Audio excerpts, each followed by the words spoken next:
아멘.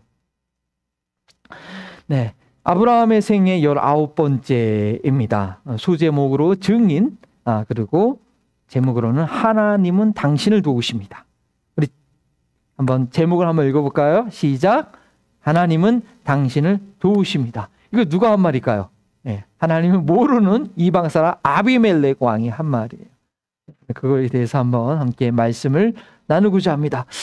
이 땅에서 태어나지 않은 분들은 이 땅에서 뭐로 살아가요? 이민자, 이방인으로 살아갑니다. 그리고 이 땅에서 태어난 저희 자녀들은 또 이민자의 자녀들입니다. 이민자들은 대부분 더 좋은 기회를 찾아온 것입니다. 그리고 기대한 것을 얻기도 합니다. 그렇죠? 저도 대학 때 내가 유학을 가야지 좀 뭔가 더 큰 일을 할 수 있겠다라는 그런 꿈을 갖고 유학을 왔고, 우리 여기 자매님도 마찬가지고, 미국에 남으셨고, 다 이제 그런 나름대로의 그 기대를 갖고 옵니다. 하지만 여기서 정착하기까지는 좀 이게 고향 땅에서는 겪지 않아도 되는 어려움을 겪죠. 언어도 그렇고 음식도 그렇고 또 이방인으로서의 그 서러움이 있습니다. 안정된 신분, 이 안정된 직장 얻기까지 그 말 못한 불안감이 있었어요. 저는 좀 배짱이 있어서 나는 어차피 한국 들어가는데 나 영주권 신경 안 써 그랬는데 어쨌든 영주권 받아서 남게 되었어요. 참 이게 받기 전까지는 그 별거 받고 나면 아무것도 아닌데 정말 불안하죠. 네. 저희가 매주 배우고 있는 저희 믿음의 조상 아브라함도 그런 경험을 했습니다. 오늘 본문이 바로 그 내용을 알려주는데, 저희는 이 아브라함이 그 불안과 갈등을 어떻게 극복했는지 오늘 말씀을 통해서 배울 수 있습니다. 뭐냐? 하나님께서 아브라함과 함께 하셨고, 그것이 갈등 가운데 있는 그 정착민들, 그 토착민들을, 원주민들을, 주도권을 잡고 있던 사람들을 설득할 수 있는 가장 강력한 증거가 되었습니다. 그래서 오늘 말씀의 핵심 주제는 함께 읽겠습니다.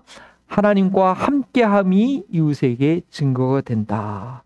그렇기 때문에 저희는 무엇보다도 하나님과 함께하는 시간을 충분히 가져야 됩니다. 아브라함의 일생을 기록한 창세기 기록은 어떤 부분에 있어서는 주제별로 구성한 것이 있어서 어떤 사건의 시간이나 장소를 좀 특정하기가 쉽지가 않습니다. 그렇지만 오늘 말씀의 22절에 그 무렵이라고 시작했기 때문에 그것은 지난번에 들었던 말씀, 아브라함이 아들 이삭을 낳고 젖대는 그 큰 잔치를 했을 무렵일 것입니다. 그리고 34절에 분명히 아브라함이 블레셋 땅이 오래 살았다고 하니까 아비멜렉이 통치하던 그 블레셋 땅입니다. 장소는요. 그 아비멜렉이 오늘 군대 장관, 오늘날로 말하면 국방부 장관을 대동해서 이 근처에 살고 있던 아브라함을 갑자기 찾아옵니다. 이 아비멜렉이라는 단어는 여러분 성경 읽을 때 잘 이해하셔야 되는데, 사람 이름이 아니라 이 블레셋을 통치하던 통치자의 호칭입니다. 오늘날로 말하면 한 나라의 대통령이 국방부 장관과 함께 이 아브라함을 찾아온 것입니다. 왜 찾아왔느냐? 아브라함과 평화 조약을 맺기 원했습니다. 23절에 그렇게 얘기하지요. 내가 당신에게 한 것처럼 당신도 나와 이 땅 사람들에게 친절을 베풀어 주시기 바랍니다. 상당히 낮은 자세를 취하고 옵니다.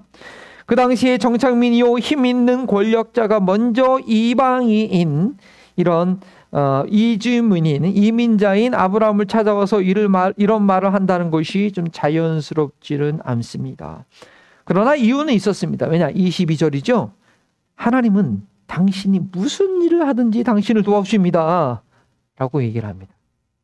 아브라함 뒤에 누가 있다? 하나님의 힘이 있다는 것을 아비멜렉이 알았기 때문에 두려운 마음으로 군대까지 동원하고 자기한테 무슨 일이 있을까 봐 겁나가지고 이 아브라함에게 먼저 찾아온 것입니다.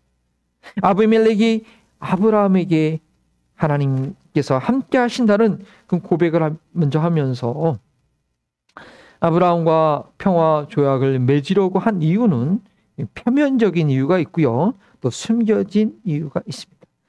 표면적인 이유는 23절에 아비멜렉의 말을 통해서 우리는 알 수 있죠. 뭐라고 얘기합니까? 23절에 당신이 나와 나의 아이들과, 자기 후손이죠, 나의 자손을 속이지 않겠다고 맹세하십시오. 왜 갑자기 이런 말을 하는가? 그런 말을 한 것을 보면 우리 20장에서 봤잖아요. 어떤 사건이 있었어요? 아브라함이 자기 아내를 누이라고 거짓말 아닌 거짓말을 해가지고 반쪽짜리 거짓말을 해서 그 거짓말 때문에 아비멜렉의 그냥 자손이 끊길 뻔했죠. 태가 모두 막 다치고 막 재앙을 겪었기 때문에 이제 다시는 그런 일이 없기를 바라는 마음으로 그 근거를 가지고 와서 우리 후손들에게 좀 그렇게 하지 말고 앞으로 잘해라. 그렇게 얘기를 합니다. 뭐 그 사건이야 아브라함이 지난날 자신이 실수했던 그 뼈아픈 과거였는데, 아니 지금 갑자기 찾아와서 뭐 그런 말을 하니까 아브라함도 조금 어리둥절은 했을 것입니다. 어쨌든 뭐 그 사건은 본인이 잘못한 것이기 때문에 24절에 아브라함은 딴 얘기 안 하고 변명도 하지 않고 뭐 왜 이제 와서 그런 얘기 하냐 따지지 않고 네 맹세합니다. 뭐 그러겠습니다. 후손들에게 잘 친절하게 거짓말하지 않고 이제 정직하게 살겠습니다. 그렇게 얘기합니다. 근데요, 아비멜렉이 이렇게 찾아온 또 다른 이유는 최근에 아브라함의 집에서 일어난 사건을 들었기 때문일 것입니다. 예. 왜냐하면 오늘 22절에 그때쯤에 라고 이제 시작하잖아요. 언제요? 100세 아브라함이 아들을 낳고 그리고 그동안 키웠던 자신의 몸에서 태어난 종의 아들 이스마엘을 광야로 내쫓았다는 소문을 들었을 때 이 아비멜렉이 일종의 위기감이 드는 거죠. 100세에 90세의 아내를 통해서 아들을 얻는다는 것, 이거 인간으로 할 수 없는 일이고 하나님께서 하셨음을 아비멜렉도 인정할 수밖에 없었던 거예요.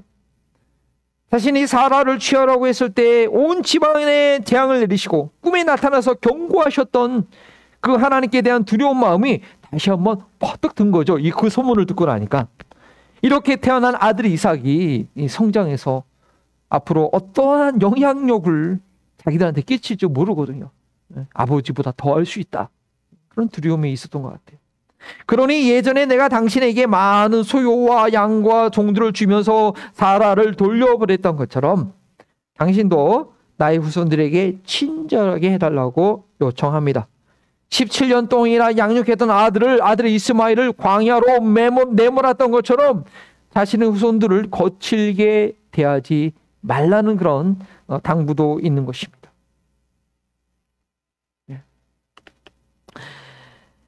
아브라함의 입장에서는 자신이 살고 있던 땅에서 상당한 영향력을 끼치고 있던 아비멜렉이 먼저 찾아와서 서로 친절하게 대하자 말하는 것은 환영할 만한 그런 일이었지만 한 가지 좀 분명히 해야 할 일이 있었습니다. 아브라함이 지금 아비멜렉이 통치하고 있는 그 땅, 그 블레셋 땅, 길갈이 아니고 그랄, 거기서 살고 있는 건 뭐예요? 옛날에 그 사라 사건 때문에 그 아비멜렉이 미안해가지고 야 내가 지금 이 다스리고 있는 땅, 그 아무 땅이나 좋으니까 가서 마음껏 살아. 그렇게 얘기해서 지금 아브라함이 살고 있는 곳이거든요. 쉽게 말하면 그때 영주권을 내줬단 말이에요. 그때 이미. 그런데 아브라함은 영주권이 있었는데 소유권을 제대로 인정받지 못했습니다. 당시 목축하는 이들에게는 이 우물은 생존의 기반입니다. 우물이 있어야 가축을 키울 수 있습니다. 우리 딸도 우물이 발음이 안 돼서 오물이라고 했는데 우물이 되게 중요했어요. 우물. 근데 그 땅을 판다고 해도 물이 다 나오는 게 아니고 그랄 땅처럼 사막 지대에서는요 물이 쏟아져 나오는 곳을 찾기가 정말 어려워요. 그래도 아브라함은 하나님의 도우심으로 여러 우물들을 확보할 수 있었습니다. 이러한 사실도 아비멜렉에게는 100세의 아들을 낳았다는 것도 겁나지만 이런 사실도 상당히 겁나는 일이었을 것입니다. 그리고 그 전에 아비멜렉의 종들은 이 아브라함이 판 우물들을 강제로 빼앗았습니다. 오늘날 상황으로 얘기한다면 손님이 찾아오지 않는, 손님이 하나도 없는 죽은 상가에 공간을 살짝 빌려서 식당을 열고 맛있는 음식으로 많은 단골 손님을 확보해서 그 상가가 살아났어요. 막 부쩍부쩍 사람들이 몰려들어. 그랬더니 이 건물주가 갑자기 임대를 확 자기 마음대로 종료해버리고 식당을 빼앗은 거나 마찬가지입니다. 만약 이 땅을 빼앗긴 분이 체류 신분이 없었다면 이거 어디다 호소도 못해요. 그냥 뺏기는 거예요. 아브라함의 처지가 그랬어요. 우물을 아비멜렉의 종들에게 뺏겼지만 아비멜렉에게 말할 처지가 못했던 것이죠. 그동안. 그러나 이제는 그 아비멜렉이 아브라함을 인정하듯이 평화와 협력을 맺자고 하니까 우물을 빼앗긴 것에 대해서 말하는 것입니다. 이 아비멜렉이 뭐라고 해요? 전혀 몰랐다. 나 그거 전혀 들어보지도 못하고 누가 했는지를 몰라. 너 그리고 나한테 지금까지 얘기도 안 했잖아. 하면서 아브라함에게 그 책임을 돌리려고 합니다.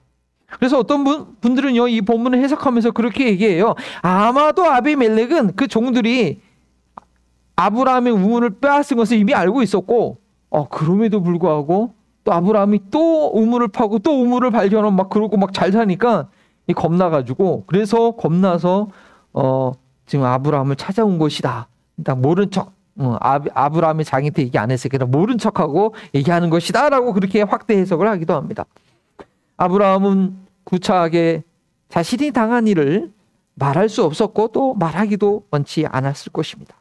그러나 하나님께서 항상 아브라함의 편이 되어 주셨고 결국에는 상대방이 먼저 무릎을 꿇고 찾아와서 이 하나님이 인정해 주시는 아브라함을 인정할 수밖에 없는 그런 상황이 된 것입니다.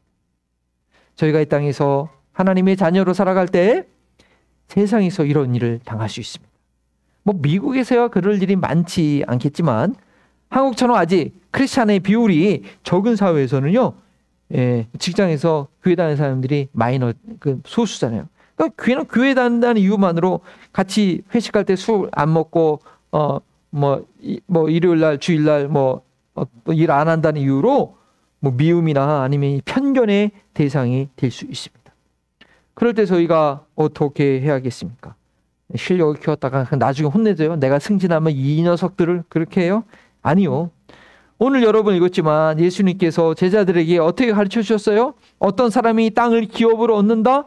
온유한 자는 복이 있나니 저희가 땅을 기업으로 얻을 것이요. 참는 거죠. 인내하는 것이죠.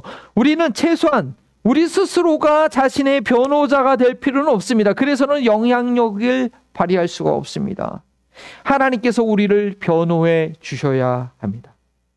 예수님을 모르는 이들이 결국은 예수님을 인정하도록 예수님을 구세주로 영접한 이들이 그 삶으로 예수님이 살아계신 분임을, 부활에 계신 분임을, 그가 참으로 좋으신 분임을, 그가 온 인류의 구세주가 될 만한 분임을 예수님을 믿는 우리의 삶으로 보여줄 수 있어야 된다는 것이죠.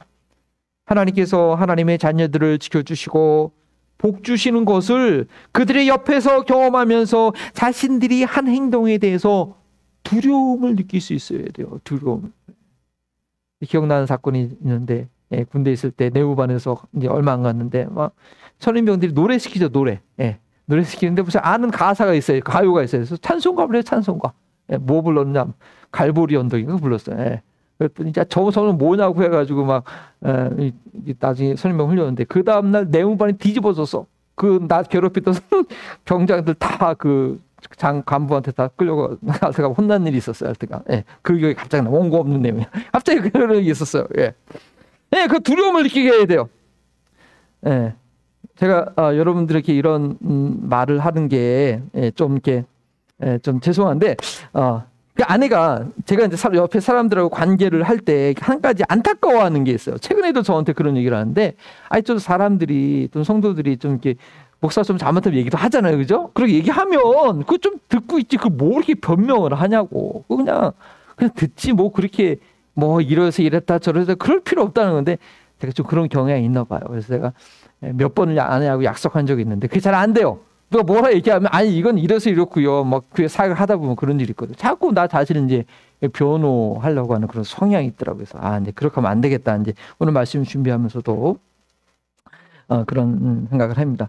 근데요, 이게 아까도 기도했지만 이게 자꾸 이게 설교는 좋은 말을 해야 되잖아요. 이렇게 살아야 된다. 근데 이런 말들이 여러분들을 상당히 짜증나게 할 수가 있어요. 왜냐면 나는 하지 않으면서 자꾸 우리한테만 그렇게 살래.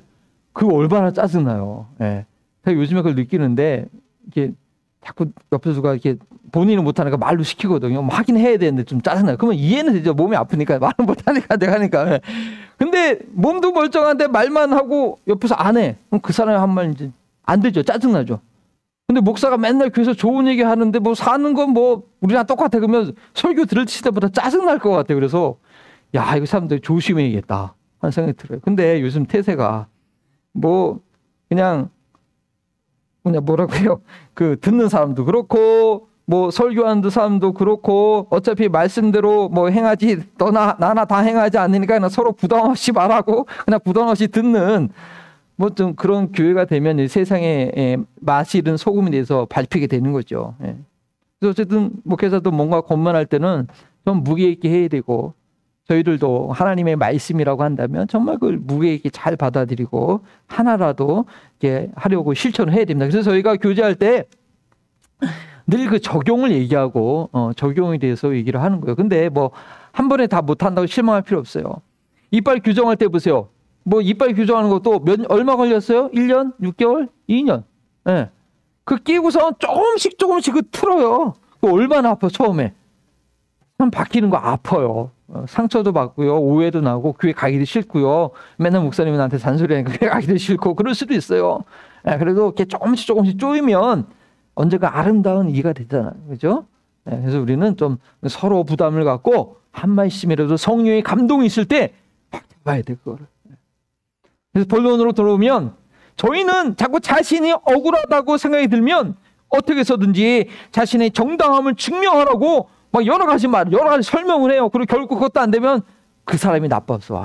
그 사람들이 그 인간도 아니어서 막 이렇게 그 사람 비난해요. 그리고 자기가 정당하다 이거죠. 그거 얼마나 치세요, 사실은. 그죠? 그러나 진정으로 그 정당함을 밝혀주고 영향력을 끼칠 수 있는 것은 오늘 본문의 아브라함처럼 오직 하나님이시라는 거예요. 아브라함은 억울하게 우물을 빼앗겼을 때 따지지 않았습니다. 그러나 그 모든 상황을 아시는 하나님께서 보셨고 또 다른 우물들을 발견하게 하셨고 결국에는 아비멜렉이 두려운 가운데 자신의 군사령관을 데리고 와서 자신과 지금 평화를 하자고 하니까 얼마나 통쾌해요. 얼마나 고소해요. 이것이 하나님과 함께하는 자의 영향력입니다.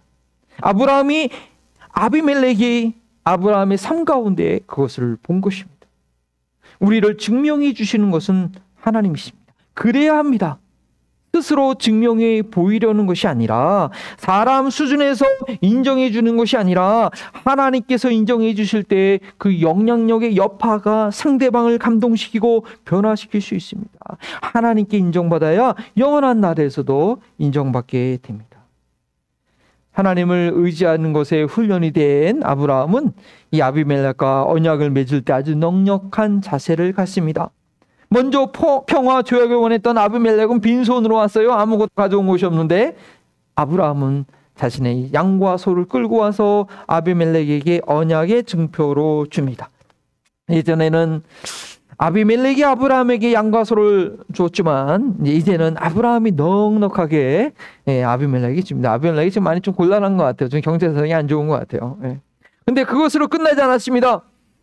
아브라함이 새끼양, 또 출산할 수 있는 어린 양, 가능성이 어린 양 몇 마리? 7마리를 더 준비합니다.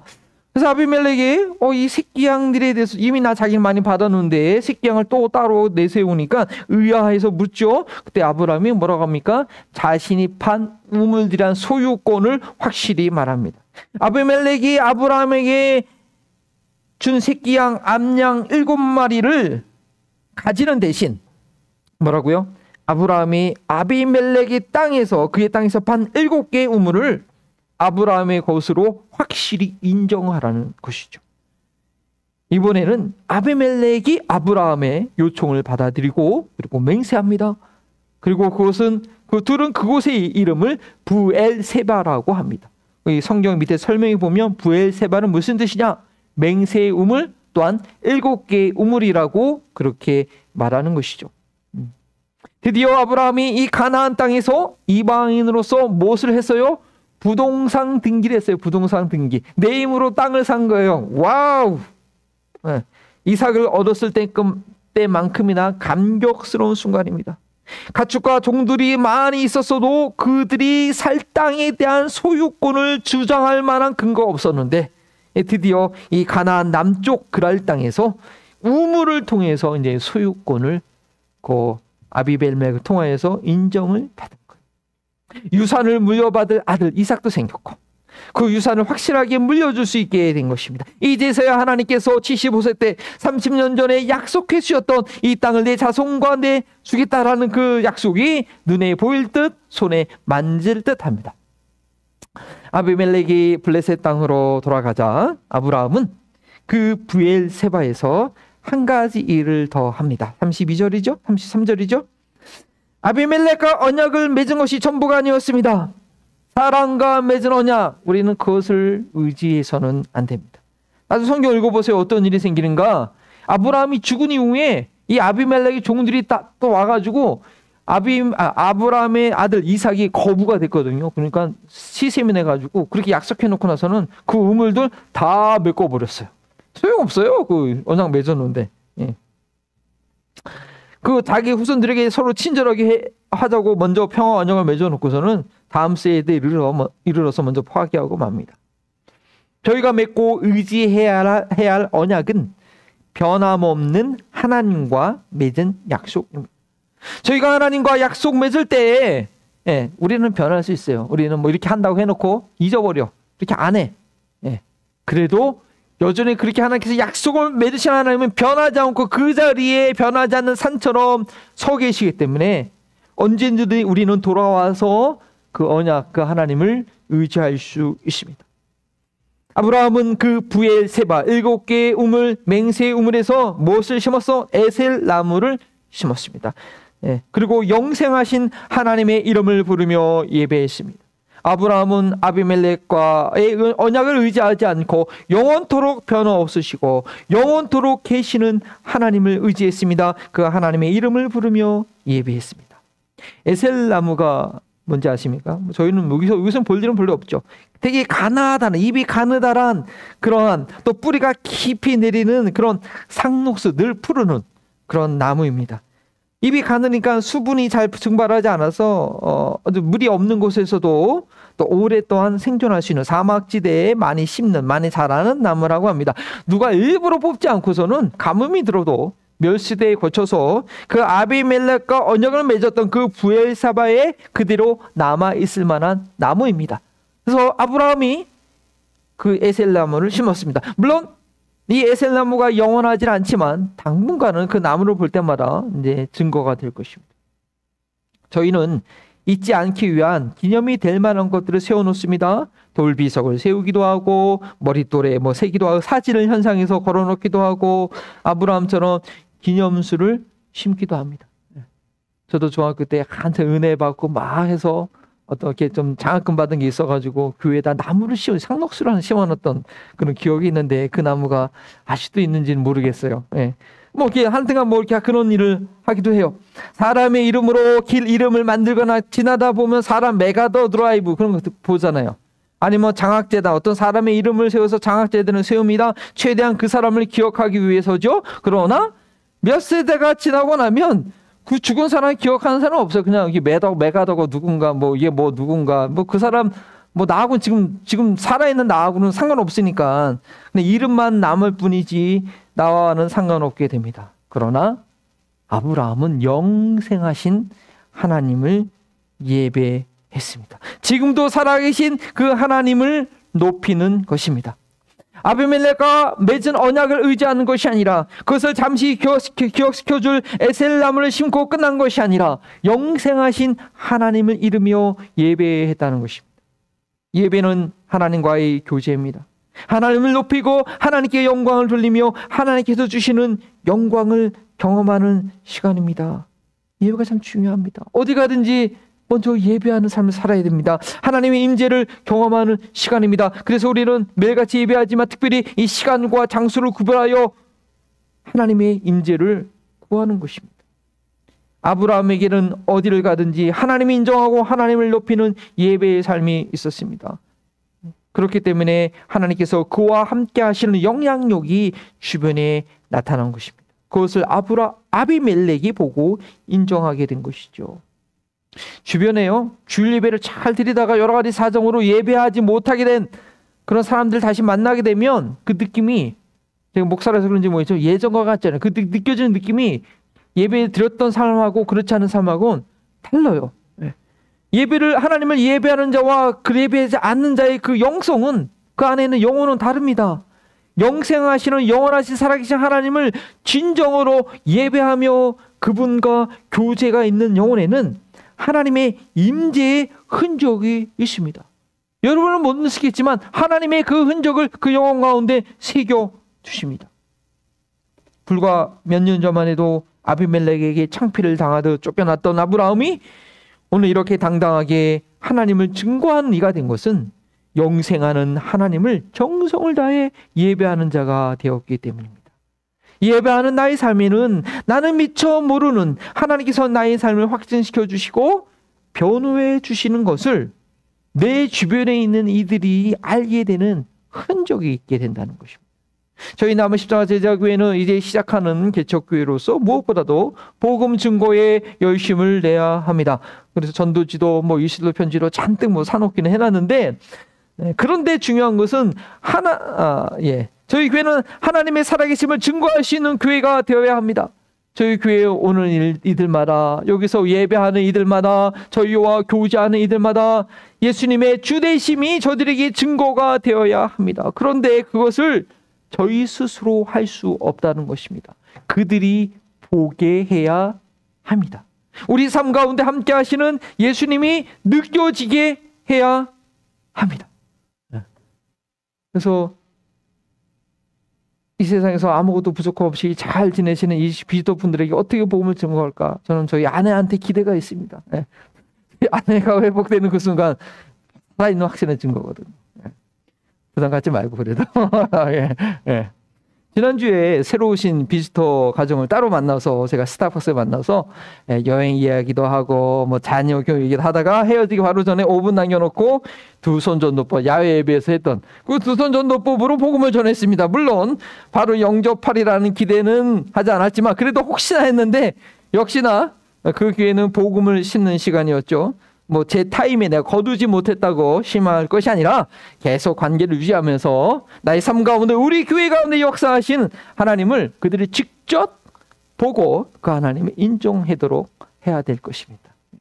우리 스스로가 자신을 드러내려고 한다면 그 가운데는 진정한 생명이 없습니다. 사도 바울이 복음을 전할 때 이러한 자세로 전했다고 고백하고 있습니다. 우리 다 함께 읽어볼까요? 우리는 우리 자신을 전하는 것이 아니라 예수 그리스도를 주님으로 선포합니다. 우리는 예수로 말미암아 우리 자신을 여러분의 종으로 내세웁니다. 이러한 겸손함이 필요합니다. 하나님께서 우리를 변호해 주시도록 우리 자신을 낮춰야 합니다. 그렇기 때문에 제가 다시 한번 사역의 방향을 좀 반성하게 되는 것은, 외적인 활동 이전에 하나님과 함께하는 시간, 하나님의 인재를 구하고 경험하는 시간을 먼저 확보해야 된다는 것이죠. 근데 그게 잘 안 되는 것이 저희 솔직한 고백입니다. 자꾸 내가 뭔가를 해야겠다는 생각이 많아서 그럴 것입니다. 근데 내가 아무리 해도 내 안에 그리스도께서 행하시는 것이 없으면 이거 아무것도 아니죠. 그냥 행사하고 마는 거예요. 그냥 야외 예배 드리고 테니스 대회하고 성탄제 행사하고 마는 거예요. 그냥 행사로 끝나고 마는 거예요. 그 생명이 없게 되죠. 그러기에 저희는 먼저 예배의 준비에 목숨을 걸어야 되고 기도 시간을 확보해야 합니다. 여러분도 아직 잘 습관이 아직 안 되셨을 텐데, 제가 준비하는 것 이상으로 성탄의 기적 40일 기도회에 열심으로 참석하신 우리 성도님들께 정말 깊은 감사를 드립니다. 우리 자녀들도 바쁜 학업 중이라도 잠시라도 한 번 더 기도하고 한 번 더 성경 읽는 그 습관을 가져야 될 것입니다. 그렇게 하나님 인정할 때 하나님께서 여러분의 앞길을 인도해 주실 것입니다. 우리의 증거는 우리 스스로를 증거하는 것이 아닙니다. 하나님께서 우리를 증거해 주셔야 됩니다.